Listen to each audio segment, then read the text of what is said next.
Hey, this is Samantha here from RecipeThis.com, and today I want to show you how to cook Instant Pot beef stew and dumplings. Well, before we dive into this recipe, I just wanted to suggest that you head over to RecipeThis.com. We've got more than 1,200 kitchen gadget recipes, including recipes for the air fryer, Instant Pot, slow cooker, soup maker, bread maker, microwave, Ninja Foodie, and many others. We also have a free weekly newsletter, which you can find on the homepage of RecipeThis.com, or you can find it on RecipeThis.com/newsletter. And there you can get our best kitchen gadget recipes sent to your inbox every Friday morning. You know, as a Brit, I absolutely love stew and dumplings, but it has to be the old-fashioned way. So lots of suet dumplings thrown in, tender pieces of beef, and of course I love mine with carrot and sweet. You know, I'm going to be using the leftovers here to make Cornish pasties, so I've gone with the classic ingredients you'll find in Cornish pasties, and of course the Cornish pasties recipe is also available on Recipe This, and we're going to do a video for that as well. So if you love stew and dumplings and you love Cornish pasties, then this is perfect for you. We're using, of course, your diced beef. We've got a 400 gram a pack from Tesco's. We've also got onion, potatoes and swede, or if you're in the US it's rutabaga, or if you're in Scotland you'll call it neeps. And of course for seasoning we've got salt and pepper. I'm using bouquet garni in replacement for mixed herbs, because the mixed herbs I buy the hubby's allergic to, so you can easily mix and match there if you wanted yourself. And then we've got parsley, we've got thyme, and then as well as this we've got some red wine to deglaze the Instant Pot with, and lots of beef stock. So it's a nice mixture of ingredients here, and I'm sure most of them you'll have in anyway. I know I always have loads of potatoes, onion and swede in anyway. I've always got these herbs in. I've always got a spare bottle of red wine for deglazing. So really the only ingredient I had to really make an effort with was making sure I had some beef in, and then getting myself some beef stock out the freezer. So that's all the ingredients. So let's get started, shall we, and make it. I'm just going to move out a load of these here so I don't end up spilling everything everywhere, because trust me, I'm one of these accident prone chefs. I mean, I've already spilt meat juices on the floor once today, so you know, anything could happen. And then what I recommend you do first is press the saute button on your Instant Pot, and then it will get it going for you, because trust me, it feels like it takes forever to get to the right heat to saute an onion. And then once you've done that, oh, that beep. Is it me or does it get louder each time? Especially when you sat or stood right next to it. So let's get our onion. I'm just using a regular onion here. You could use shallots if you prefer, but you don't really need to. It's the basic onion from your kitchen cupboard. And then once you've done that, if you want to slice it up,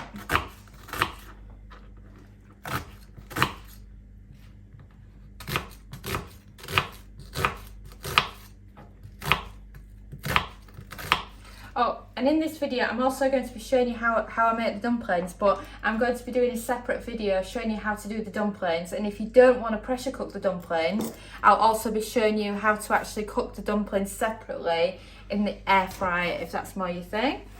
So once you chopped your onion, load it into the Instant Pot, add in some extra virgin olive oil, give it a quick thing, and then just kind of wait until it starts making the lovely sounds. And then we've got the potatoes peeled, and we now have our sizzle on our onions. Then give it a quick stir, and then you can just carry on with your prep. So now we can peel the swede. I know a lot of people don't like doing this. It's so hard, it's kind of a bit like doing a butternut squash. but I find it's easiest to cut off the ends first. So my chef husband will be telling me, you're doing it all wrong, this is an easier way. But I find it easiest to do it like this. And then when you haven't got much left, you can just go around and peel it like you can do the potato. And then let's just check, see how our onions are doing. Oh, they're good. Right, so there you have it. There's the swede peeled. Now, the easiest way I find to slice them is to just start at the end, like this, until you don't have much left. And then let's check on the onion.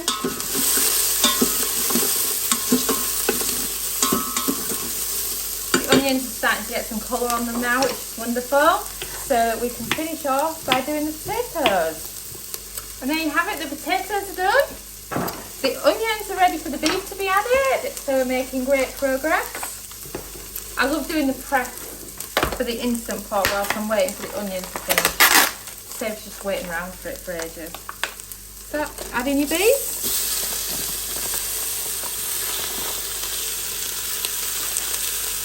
I haven't got a huge pack of beef here because with the potatoes and the swede and everything else. Oops! Oh, big error there. That's not supposed to go in. I didn't actually see it then. So, apologies for all the steam. It can't be helped. I'm sure yours does the same.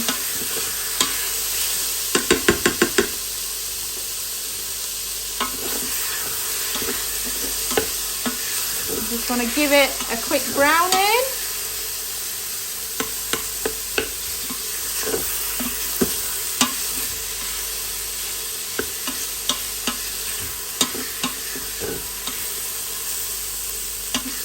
There we go with the browning.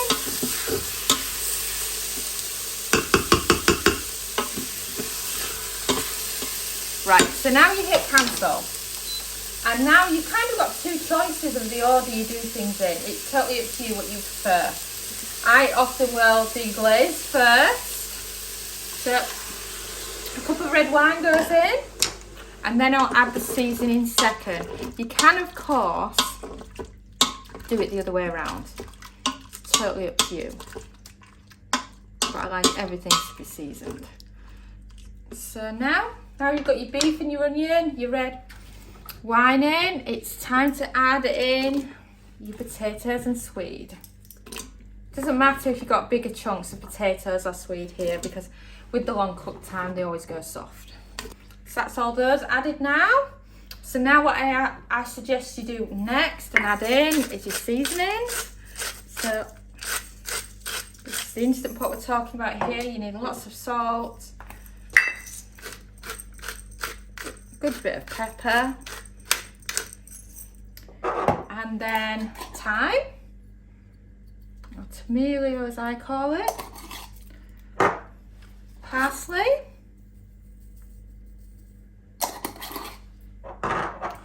bouquet garni, or like I said, you can use mixed herbs. So that's all bouquet garni really is. It's just a French version of mixed herbs. And then once you've added in your seasoning, your next thing is to add in your stock. So this is the stock that we made earlier. Note, this is instant pot beef stock. So we've actually made it from leftovers in the instant pot. And then once you've added that in, give everything a good stir. You'll see a lovely green colour from all the herbs.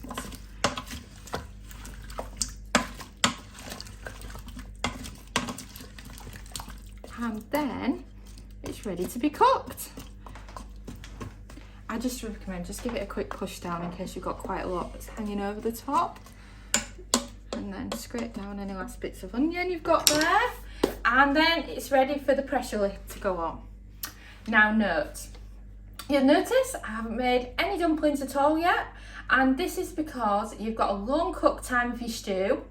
And what you do is you release the pressure, you add your dumplings, and then you put it on a very quick cook. So what we're going to do is, whilst the instant pot is cooking the stew, we can then make the dumplings. that lid on. Make sure we're down into sealing position. And then you can use the meat and stew setting. But what I prefer to do is to look for the pressure cook button, and take it all the way up to 45 minutes.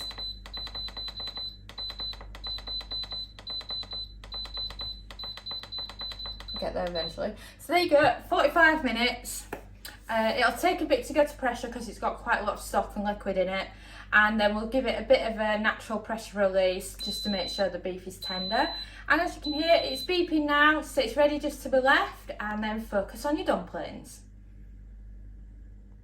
I love traditional suet dumplings using the box mix, and what I like to do is I like to mix it up a bit and make it a bit more flavoursome to how they are traditionally put together. So for example, I love to add cheese and some seasonings to them, and then what I will do is depending on how I want to serve them, I'll either air fry them or I'll throw them directly into the food pot. So you can also use this recipe for making them with, and then say place them in the slow cooker with your stew. You've got a little bit of grated cheese, and you've also got your 50 grams of suet. Or, you know, if you want to make these yourself and you don't know how much of the box of this you want to use, then no, the general rule is it's double the flour to the suet. So it's 50 grams of suet, 100 grams of self-raising flour. So it's just as simple as that for learning your measurements. And then I recommend you just have a cup of water like this one here that we've got, and then you're using this to combine them. So once you've got all your measurements ready, what I recommend you do is grab yourself a large bowl that you can use. This is my favourite large bowl. And then all you do, chuck in suet, chuck in flour, chuck in cheese, and then you've got your 3 main ingredients ready to go. And then salt, pepper, and then of course parsley. And then all we're really doing is making a dough from it. I recommend using a fork, it makes it easier. And then start by adding a little bit of water in, and then you can gradually combine.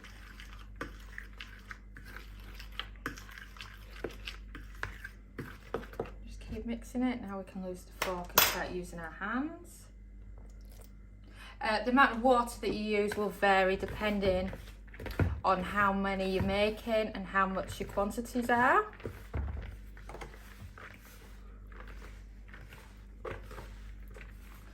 And as you can see, it's coming together nicely, but still a little bit dry, so let's add a little bit more, shall we? And if you add too much, you can always adjust it with an extra bit of flour.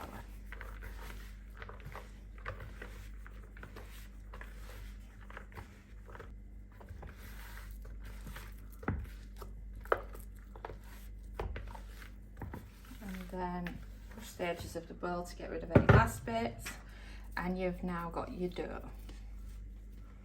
So then what I recommend, a bit of flour on your worktop, flour your hands as well, so then you won't have anything sticky to worry about.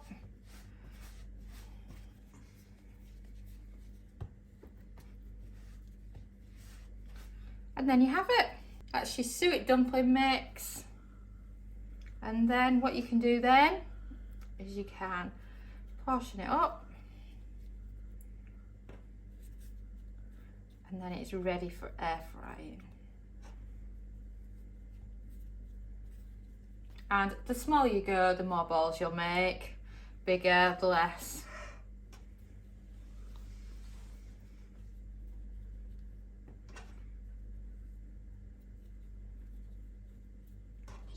That's not going to really make another two, unfortunately. But you've got 5 good sized ones there, and I'll just give it a clean up, the worktop and that, and then we can air fry them. So now we're just waiting on our Instant Pot. It's done its Instant Pot cook time. It's going to do 5 minutes natural pressure release, and then we're going to dump the dumplings in. And these are the dumplings that we've actually made for the Instant Pot. It's the same ones we actually do for the air fryer as well. For example, those are our air fryer version. So if you don't want to do the extra pressure cook time and cook the dumplings in the stew, you can simply use our air fry version instead and just serve the air fry dumplings with your beef stew. So let's add the dumplings to the stew. So we've already released all the pressure, so I'm sure you don't want me to do a video just on releasing the pressure. So as you can see, the steam's still coming through, so you can tell that it's only just been done. And then just give your stew a quick stir.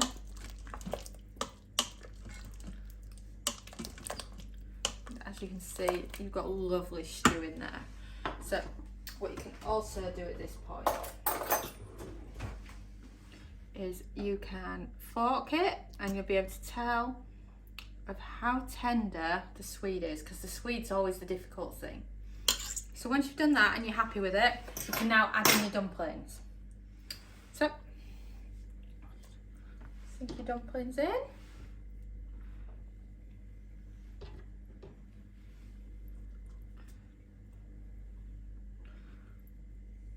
Right, just make sure they're at least half submerged, like you can see there, so the tops are still hanging out.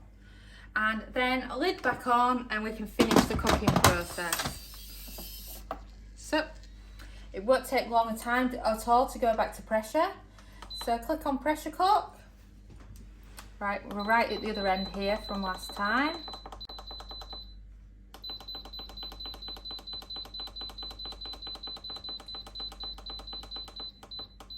Because it's still really hot, I'm just going to put it on for 3 minutes just to make sure they cook through, because the pressure's only just been released, so it'll easily go back to pressure really quickly.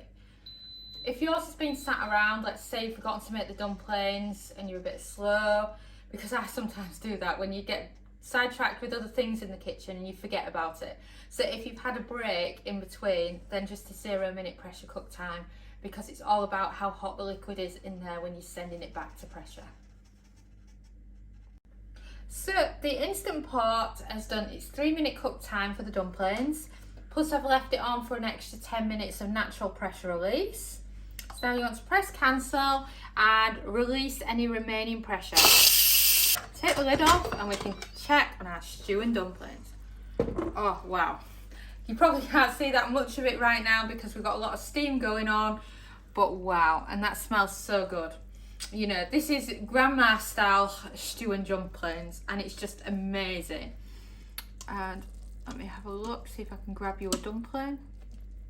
I'm taking some swede with me as well, but it's just to show you what they look like. And wow, they look absolutely amazing. And they're ready for dishing up. I'm just going to let it cool down a minute or two before I show you it in a bowl so that you can see what it's like. This is some of the beef stew and dumplings that has been dished up, and I can't wait to tuck it. I just love how tender it all is when you pressure cook it.